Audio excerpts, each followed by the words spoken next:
네, 오늘 말씀은 마태복음 6장 19절부터 25절까지의 말씀을 함께 보도록 하겠습니다. 여러분, 오늘 말씀을 준비하면서 오래된 영화지만 반지의 제왕이 떠올랐습니다. 혹시 반지의 제왕 보신 분 계신가요? 굉장히 좀 오래된 영화인데요. 거기서 이제 거기에 나오는 프로도라는 주인공도 있지만 이 골룸이라는 이 친구가 굉장히 이제 유명해진 게 개그맨들이 이제 약간 패러디를 하면서 굉장히 유명해졌습니다.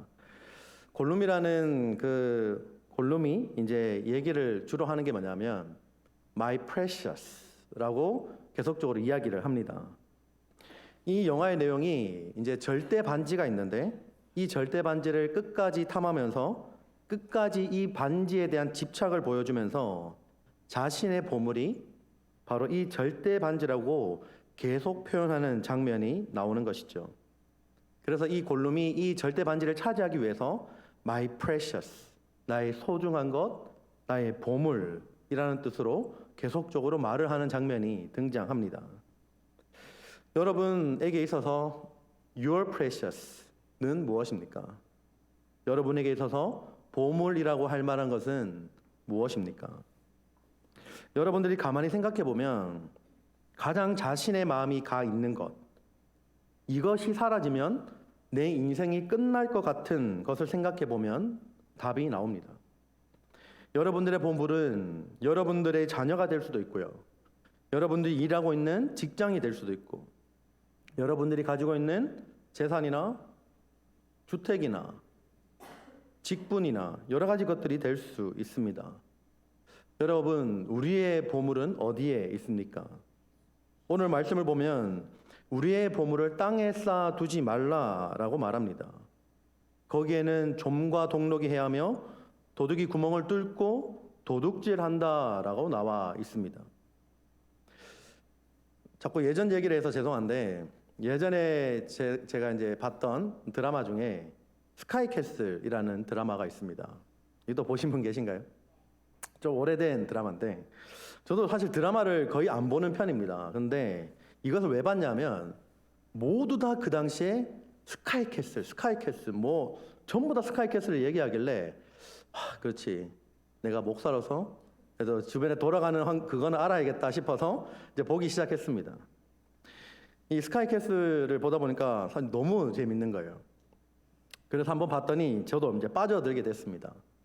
근데 거기에서 보면 자녀들을 한국에 있는 가장 좋은 대학 서울대 의대에 보내려고 혈안이 낸 부모들이 나옵니다. 어떤 수단과 방법을 가리지 않고 서울대 의대만 보내면 되기 때문에 공부에 대한 모든 것을 계획해주고 지도해주는 코디네이터까지 등장하게 되죠. 그래서 그 코디네이터에게 엄청난 돈을 주고 고용해서 자기의 자녀를 서울대 의대를 보내기 위해서 수단과 방법을 가리지 않게 됩니다. 서울대 의대를 목표로 하는 이 예서라는 친구와 그 친구의 어머니가 등장하는데 드라마를 보면서 이 예서라는 친구와 그 어머니의 보물은 과연 무엇일까라고 생각해 보았습니다. 정말로 서울대 의대에 보내서 자녀가 흔히 말하는 그 고위직 로얄 패밀리의 대열에 끼는 것이 그들의 보물이었을 것입니다. 주변에서 그 친구 때문에 생명을 잃든 가정이 파탄이 나든 전혀 상관하지 않습니다. 보물은 이렇게 내가 가진 모든 것을 바꾸고서라도 가지고 싶은 만큼의 가치가 있는 것을 의미합니다.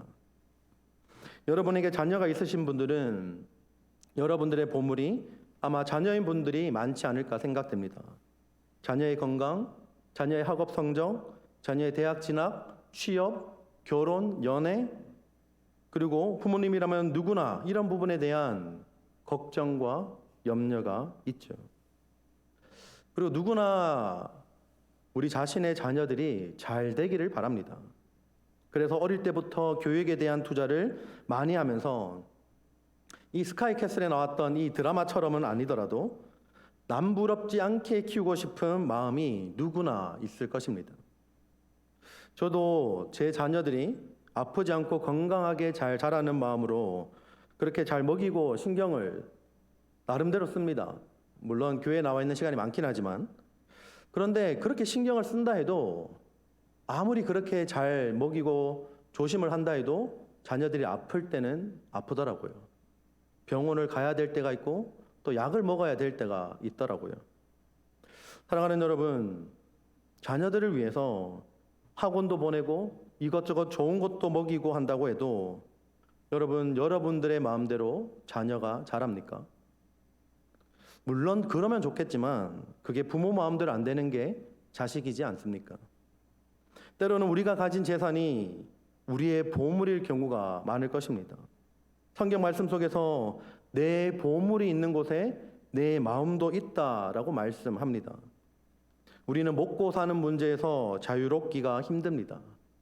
말씀 가운데서도 재물에 대한 이야기가 많이 나오는 이유가 바로 여기에 있습니다. 우리의 마음을 뺏기기가 가장 쉬운 것이자 그리고 가장 강력한 것이 바로 재물이기 때문입니다. 그런데 말씀 가운데 이 재물과 하나님을 겸하여 섬길 수가 없다라고 말씀합니다. 돈에 대해서, 이 재물에 대해서 성경이 우리에게 하는 말씀에 우리는 귀를 기울여야 합니다. 여러분, 재물이라는 말은 맘몬이라는 말을 가지고 있습니다. 이 어원을 가지고 있는데 이 맘몬이라는 히브리 원어의 뜻이 맡기다라는 뜻을 가지고 있습니다. 그래서 이 맘몬은 돈을 안전하게 보관하기 위해서 은행에 맡겼던 부자들을 의미하는 것이었죠. 그런데 시간이 흐르면서 이 맘몬이라는 단어는 맡겨진 그것이 아니라 사람들이 그들의 신뢰를 두는 그 모든 것을 의미하게 되었습니다. 여러분, 하나님은 우리가 가지고 있는 모든 것을 우리에게 맡겨 주셨습니다. 모든 것을 주신 분이 하나님이신데 주신 분보다 선물을 더 소중히 여기는 것은 하나님에 대한 반역이라고도 할 수 있습니다. 하나님이 우리를 부양하기 위해서 우리에게 맡기신 것들이 사실상 우리의 신이 되어버렸습니다. 선물을 주시는 분은 하나님 아버지인데, 선물을 주는 분이 아버지인데 그 아들과 딸이 선물만 좋아하고 아버지를 좋아하지 않는다면 여러분 어떨 것 같습니까? 아버지는 아들을 사랑해서 아들이 기뻐하는 모습을 보기 위해 선물을 주죠. 크리스마스 때도 선물을 준비하셨을 것입니다. 근데 아들이 이 성탄절에 준 선물을 준 아버지를 쳐다보기는커녕, 어머니를 쳐다보기는커녕 선물에만 관심을 두고 아빠 엄마는 안중에도 없는다면 아버지의 마음은 어떨까요? 물론 자녀가 기뻐하는 모습을 보고 기쁘겠죠. 하지만 계속적으로 지속이 된다면 아버지의 마음은 좋지 않을 것입니다. 그런데 여러분, 이 예가 우리도 이와 같은 행동을 하고 있지 않는가라는 생각을 해봅니다. 정작 우리의 모든 공급자 되시는 하나님 아버지는 옆에 치워두고 하나님이 주시는 재물에, 하나님이 주시는 그 자녀의 성공에, 직장 성공에, 건강에 우리의 모든 관심과 마음이 가 있지는 않습니까? 우리는 이러한 우리가 가진 하나님 이외의 보물들을 붙잡기 위해서, 그리고 놓치지 않기 위해서 매일같이 안절부절 못하면서 살아가고 있지 않은지 돌아보기를 바랍니다. 자녀를 잘 키우기 위해서 어릴 적부터 교육을 잘 시켜도 재물을 잃지 않기 위해서 그 재물을 불리기 위해 어떠한 노력과 공부를 해도 하나님이 훅 하고 불면 날아가는 것 아닙니까? 자녀가 갑자기 아프면 어떡하겠습니까? 아무리 좋은 것을 먹여도 자녀가 아프고 병원에 가면 어떡하겠습니까? 병명을 모른다고 합니다. 어떡하겠습니까? 가지고 있던 부동산이 갑자기 폭락하면 어떡하겠습니까? 갑자기 우리의 생명을 하나님께서 후 불어서 날리시면 여러분들 어떡하겠습니까? 무엇이 우리에게 중요합니까? 우리가 움켜쥐더라도 새어나가고 사라져버리는 이 모래와 같은 것들을 붙들고 있지는 않습니까? 우리는 보물을 땅에 쌓아두는 것이 아니라 하늘에 쌓아두는 복된 인생을 살아가시길 바랍니다. 하늘에 보물을 쌓아두는 인생은 좀이나 동록이 해하지 못하며 도둑이 도둑질도 못하는 안전한 인생입니다. 오늘 말씀을 살펴보면 염려라는 단어가 굉장히 많이 등장합니다.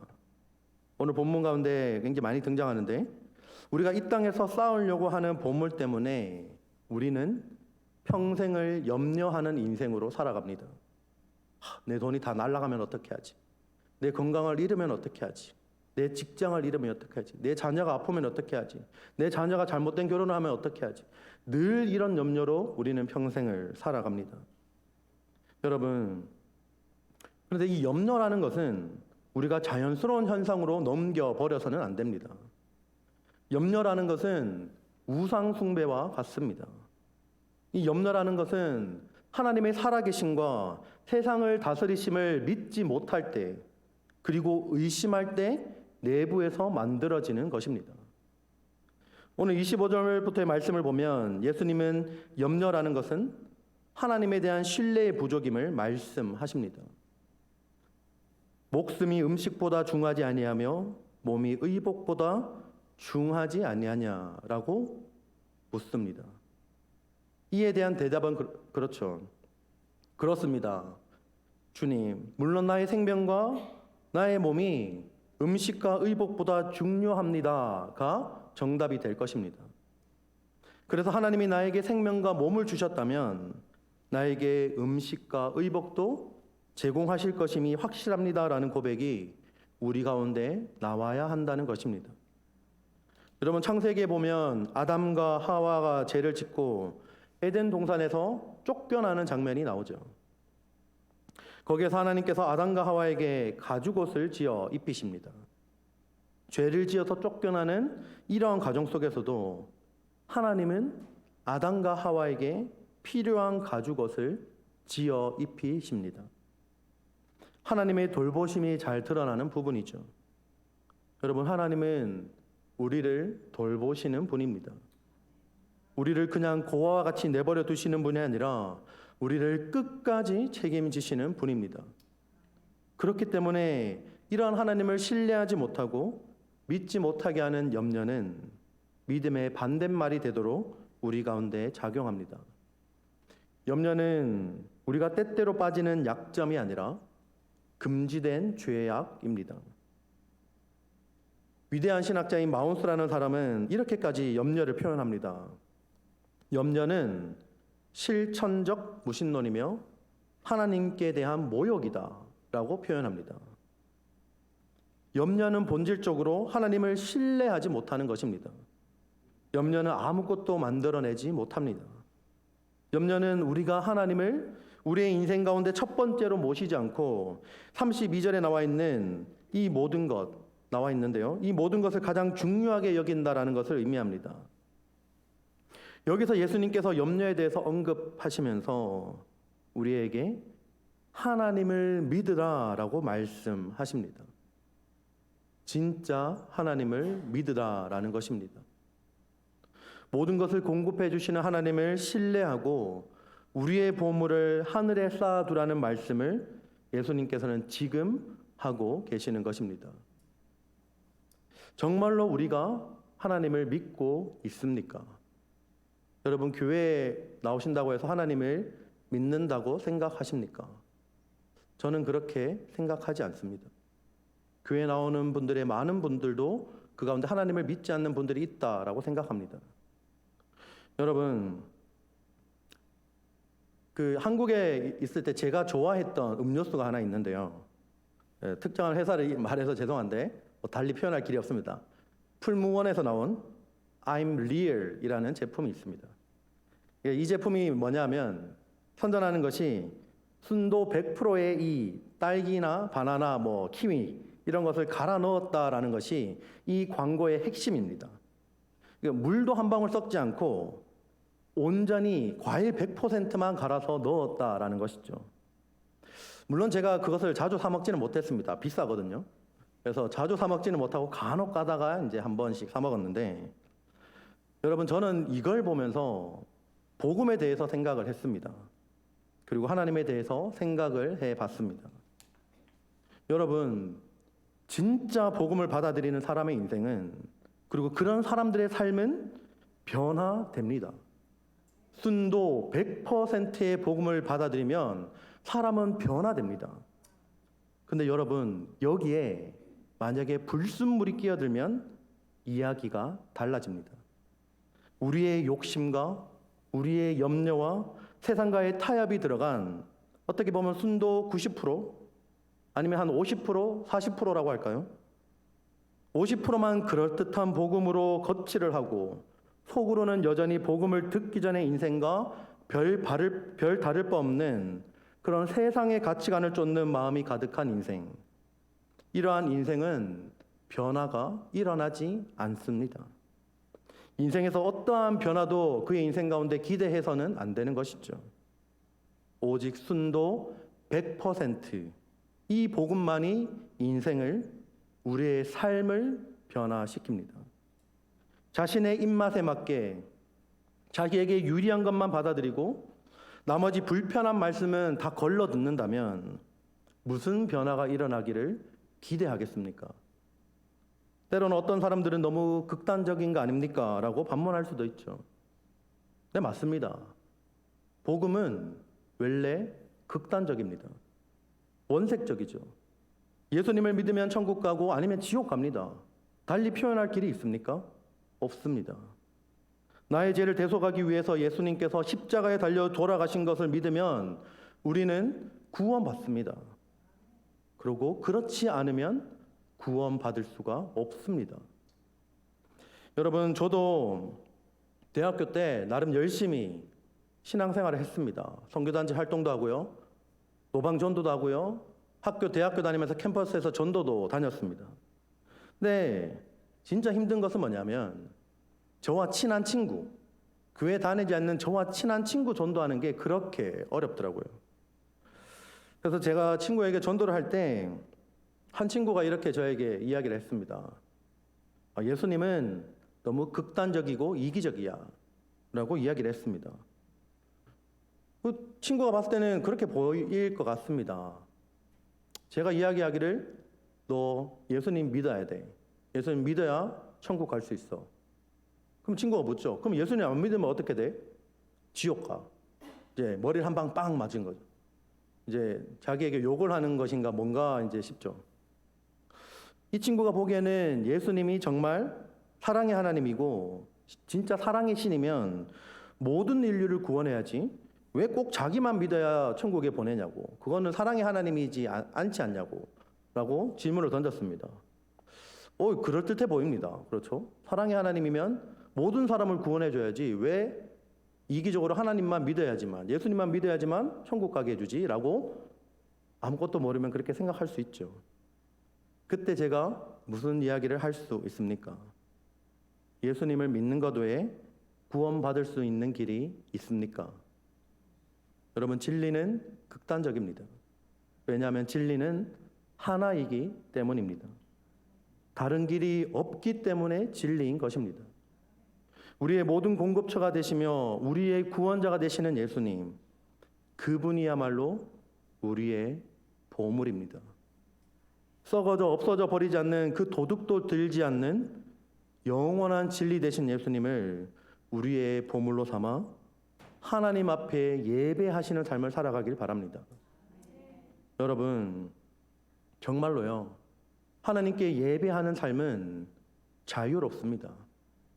진짜 하나님을 신뢰하며 믿는 자들에게는 자유함이 있습니다. 그리고 진짜 하나님을 아는 자들에게는 염려하지 않는 복이 임합니다. 우리가 하나님을 제대로 믿기 바랍니다.